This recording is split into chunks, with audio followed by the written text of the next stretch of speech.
Selamat pagi Bapak Ibu, saudara-saudara yang dikasihi oleh Tuhan. Puji Tuhan, pagi hari ini kita boleh kembali berjumpa lewat media ini. Bersyukur bahwa pagi ini Tuhan boleh berkenan kita sekali lagi untuk mendengarkan sabda Tuhan. Maka dari itu kita percaya bahwa dimanapun kita berada, di ibadah pagi ini Tuhan akan tetap beserta dengan kita. Oleh karena itu mari saudara-saudara, baik yang ada di tempat ini maupun yang ada di rumah masing-masing, mari kita bersama-sama beribadah kepada Tuhan dengan hati yang sungguh-sungguh menyembah Dia, hati yang sungguh-sungguh beribadah, hati yang terbuka untuk Tuhan hadir memberkati ibadah kita. Sehingga ibadah yang kita lakukan saat ini, baik di rumah masing-masing, boleh menjadi ibadah yang diperkenan oleh Tuhan. Maka dari itu mari kita awali ibadah kita ini dengan kita memuji Tuhan. Pujian Hurnos 306, Ku serahkan.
Terpujilah Engkau Bapa yang di surga, Tuhan yang kami sembah di dalam Yesus Kristus Allah kami yang hidup. Pagi hari ini kami bersyukur sekali lagi Tuhan boleh berkenan kepada kami masing-masing untuk boleh mendengarkan firman Tuhan. Dan kiranya Tuhan Engkau yang memberkati setiap kami jemaat-Mu dimanapun kami berada saat pagi hari ini. Kami percaya bahwa Tuhan ada di mana-mana. Engkau hadir di setiap tempat, khususnya bagi kami, jemaatmu yang saat ini membuka hati kami untuk benih dari firman Engkau taburi bagi kami sekalian.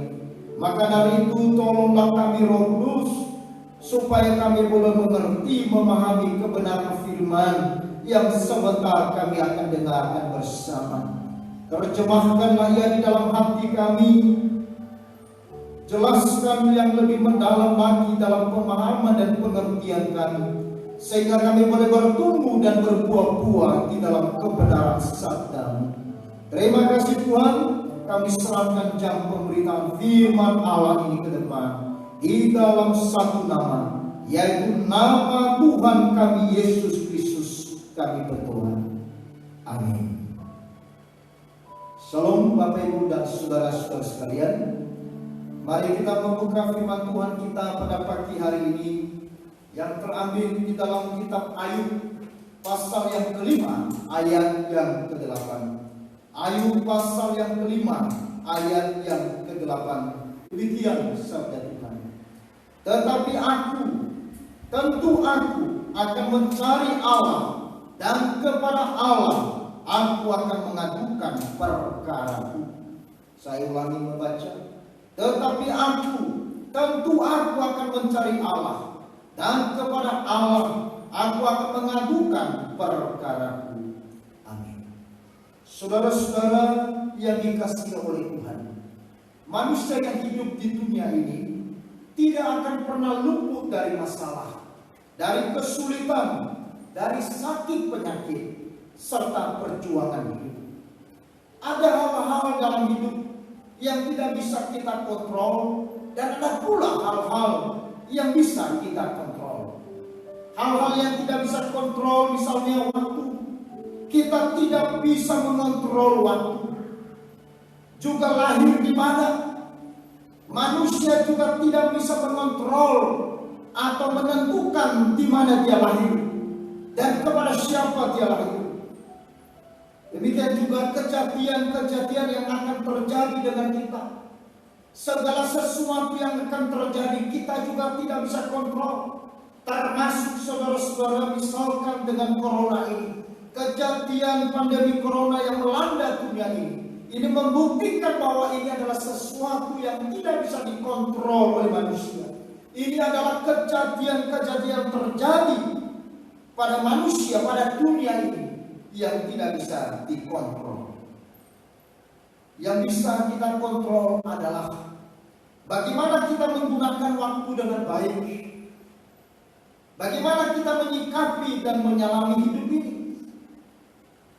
Ini sebenarnya yang terpenting saudara-saudara, bagaimana kita menghadapi segala sesuatu yang Tuhan izinkan hadir dalam hidup kita. Pendeta Norman Vincent berkata, kehebatan seseorang tidak terletak pada saat mereka menghadapi hal-hal yang baik, tetapi saat mereka menghadapi hal-hal yang buruk dan kegagalan yang melanda mereka. Saudara, hidup kita teruji pada saat kita menghadapi ujian. Itulah sebabnya Ayub berkata, tatkala istrinya mempersolahkan kesalehan dirinya dan menyuruhnya untuk mengikuti Allah, Alkitab mencatat dalam kesemuanya itu Ayub tidak berbuat dosa dengan bibirnya. Ayub berkata kepada istrinya, apakah kita mau menerima yang baik dari Allah tetapi tidak mau menerima yang buruk? Saudara, Ayub luar biasa. Ayub tidak saja mampu menghadapi hal-hal yang baik dalam hidupnya, tetapi ia juga mampu menghadapi hal-hal yang buruk di dalam hidupnya. Dalam kesulitan dan penderitaan yang sehebat itu, Ayub tidak menyerah, tetapi berserah. Menyerah dan berserah sepertinya dua hal yang sama. Tetapi sesungguhnya saudara-saudara, menyerah atau berserah adalah dua hal yang berbeda. Menyerah itu apa artinya saudara-saudara? Menyerah adalah sebuah tindakan pasif dari seseorang.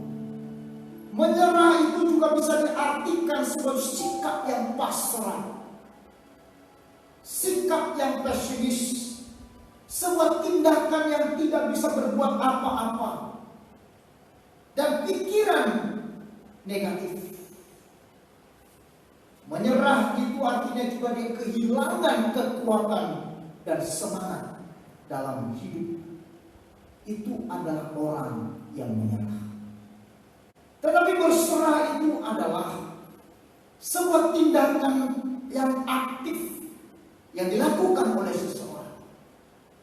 Tindakan aktif ini, saudara, adalah tindakan yang mempercayakan diri kepada kehendak dan rencana Tuhan dalam hidup.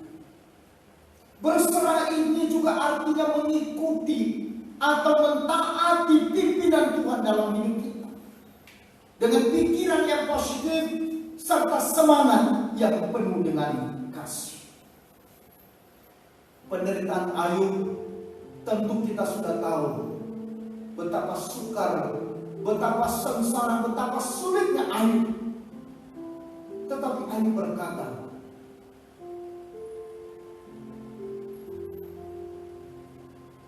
tetapi aku tahu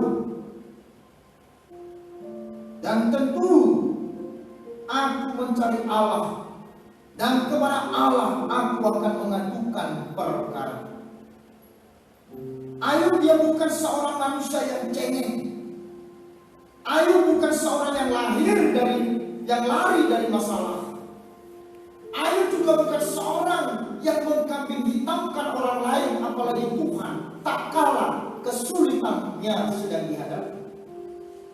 Saudara, sering manusia menghadapi masalah, sering pula mengkambing hitamkan orang lain. Kita belajar dari Ayub bagaimana dia berserah kepada Tuhan.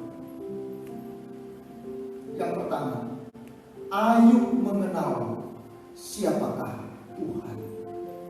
Saudara-saudara, kunci dari kita berserah adalah mengenal Tuhan dengan benar. Tidak mungkin saya menyerahkan hidupku kepada Tuhan dalam segala keadaan, baik dalam suka maupun duka, kalau tidak mengenal betul kepada siapakah kita berserah. Tidak mungkin saudara-saudara bisa menyerahkan sesuatu yang sangat berharga yang saudara miliki kepada orang yang saudara tidak kenal. Saudara akan menyerahkan sesuatu atau menitipkan sesuatu yang berharga dalam hidup saudara kepada seseorang yang saudara kenal. Ayub dia sudah betul-betul mengenal Tuhan dengan benar. Ayub mengenal Tuhan dengan benar. Sehingga tak kala Tuhan mengizinkan persoalan dan kesulitan itu terhadir dalam hidupnya, Ayub tahu apa yang sedang dikerjakan oleh Tuhan.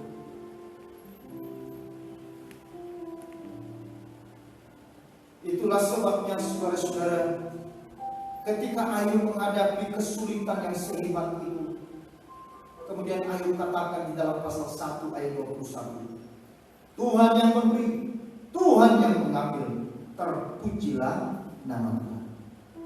Iman Ayub pada Tuhan bukan iman musiman, bukan iman yang ragu-ragu, tetapi iman yang utuh. Pada saat dia diberkati, pada saat dia sukses, dia berkata, terpujilah nama Tuhan. Pada saat dia kehilangan, pada saat dia bangkrut, pada saat dia dilanda oleh penyakit, bahkan pada saat orang-orang yang disebut sebagai sahabatnya meninggalkan dia tetap berkata, terpujilah nama Tuhan. Kenapa, saudara? Karena dia mengenal siapakah Tuhan yang sebenarnya. Bagaimana dengan kita hari ini? Kita begitu lancang berkata haleluya, puji Tuhan, pada saat kita diberkati, pada saat kita sukses, pada saat semua usaha kita berjalan lancar. Tetapi pada saat kita sakit, pada saat kita kehilangan, pada saat ekonomi susah, pada saat usaha kita berjalan dengan baik, atau pada saat kita bangkrut, mampukah kita berkata haleluya? Mampukah kita berkata puji Tuhan? Mampukah kita berkata terpujilah nama Tuhan? Saudara-saudara, Ayub dalam situasi apapun, iman yang tidak dikendalikan oleh sikon, iman yang tidak dipengaruhi oleh situasi dan kondisi yang ada pada dia, iman yang tidak dipengaruhi oleh kesuksesan atau kemiskinan, iman yang tidak dipengaruhi oleh sehat atau sakit. Imannya adalah iman yang utuh dan setia, karena ia betul-betul mengenal siapakah Tuhan. Ayub berkata, terpujilah nama Tuhan. Ini menunjukkan satu sikap dalam diri Ayub yang berserah kepada Tuhan. Ini bukan menyerah. Tindakan daripada Ayub ini adalah tindakan yang aktif, tindakan yang betul-betul dia sadar bahwa hanya kepada Tuhan saja dia harus percaya. Hal yang kedua, bagaimana Ayub berserah kepada Tuhan? Ayub berpegang teguh pada Tuhan dan kepada janji firman. Berserah tidak sekedar minta tolong pada Tuhan saja. Berserah bukan sekedar kita berdoa, berseru dengan lancang, tetapi harus diikuti dengan tindakan iman, yaitu berpegang erat kepada Tuhan. Kesulitan, kesengsaraan, dan ketakutan mendorong kita untuk berpegang erat pada pegangan yang kuat, yang kokoh. Siapakah pegangan, sandaran hidup kita yang kuat dan kokoh di dalam hidup kita? Apakah sandaran dan pegangan kita yang kokoh dan kuat itu pada kekayaan, pada kesehatan kita, pada kuasa power atau kekuasaan manusia atau jabatan kita? Jelas bukan. Karena semua itu adalah fana dan semu dan sirna. Pegangan kita yang kuat dan kokoh hanya satu, saudara-saudara, yaitu Kristus Yesus, yang disebut sebagai batu karang yang teguh. Dia adalah Allah yang tidak berubah, kasih-Nya tidak berubah, kesetiaannya tidak pernah berubah, kebaikannya tidak pernah berubah, pertolongannya pun tidak pernah berubah. Itulah sebabnya kita berpegang kepada Tuhan. Pada saat kita takut, maka kita harus berpegang kepada Tuhan, di mana di dalam Dia kita menemukan ketenangan. Pemazmur Daud berkata, hanya dekat Allah saja aku tenang. Hanya Tuhan yang bisa memberi kepada kita kedamaian, ketenangan di tengah-tengah ketakutan, di tengah-tengah kekhawatiran, di tengah-tengah musibah, di tengah-tengah bencana, di tengah-tengah ketidakpastian, baik secara ekonomi maupun secara hal yang lain. Daud mengalami bagaimana dia dulu dikejar-kejar oleh musuhnya, tetapi Daud tahu tempat di mana dia berlari, tempat di mana dia mengadu, tempat di mana berlindung.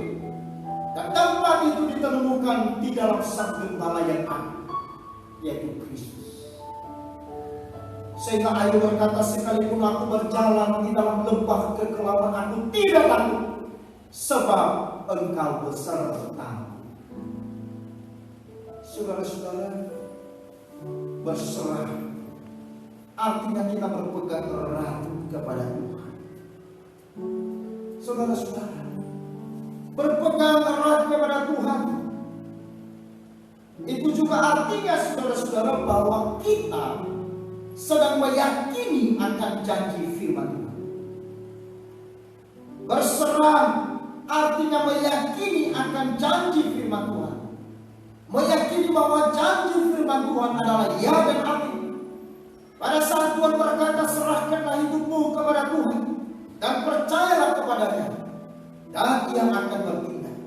Maka tak kala Tuhan berfirman seperti itu, memberikan janji seperti itu, maka saya berserah. Saya artinya meyakini janji ini. Saya mempercayai janji ini, bahwa Tuhan yang akan bertindak di dalam hidup saya. Ketika Tuhan berkata, jangan kamu hendak khawatir dengan apapun, sebab aku memelihara engkau. Maka saat itu saya harus percaya akan janji Tuhan. Itulah orang yang berserah. Orang yang berserah harus diikuti dengan tindakan iman yang nyata, melalui ketaatan kita kepada firman Tuhan. Orang yang berserah harus diwujudkan melalui sebuah tindakan real yang kita harus praktekkan di dalam langkah hidup kita. Maka saudara-saudara yang dikasihi oleh Tuhan, biarlah di dalam hidup kita sekalian, kita akan menjadi orang-orang yang berserah, bukan orang yang menyerah. Berserahlah kepada Tuhan, karena orang yang berserah tidak akan pernah dikecewakan. Orang yang berserah kepada Tuhan, maka dia mendapatkan kekuatan yang baru. Berbahagialah saudara dan saya yang sudah membaca dan merenungkan firman Tuhan ini. Dan kita adalah orang yang berbahagia, yang berserah sepenuhnya kepada Tuhan Sang Gembala yang agung. Amin. Mari kita berdoa. Tuhan, terima kasih untuk firman-Mu yang sudah berbicara kepada kami saat pagi hari ini. Engkau mengajarkan kami bagaimana kami harus hidup berserah, bukan menyerah. Berserah artinya kami mengenal Tuhan dengan benar. Dan berserah itu artinya kami berpegang teguh kepada Tuhan dan kepada janji firman-Mu. Berserah adalah sebuah tindakan iman yang aktif karena kesadaran kami bahwa Engkau adalah Tuhan yang menjadi tempat perlindungan dan batu karang yang teguh bagi kami. Ya Tuhan, berkatilah kami semua jemaat, teristimewa di dalam situasi seperti sekarang ini. Biarlah masing-masing kami tetap teguh di dalam pengenalan akan Tuhan. Kami senantiasa berpegang teguh kepada Tuhan saja dan kepada firman-Mu saja. Terima kasih Tuhan. Berkatilah firman dalam nama Yesus kami berdoa. Amin. Mari kita tanggapi sabda Tuhan ini dengan pujian, ku tak akan menyerah.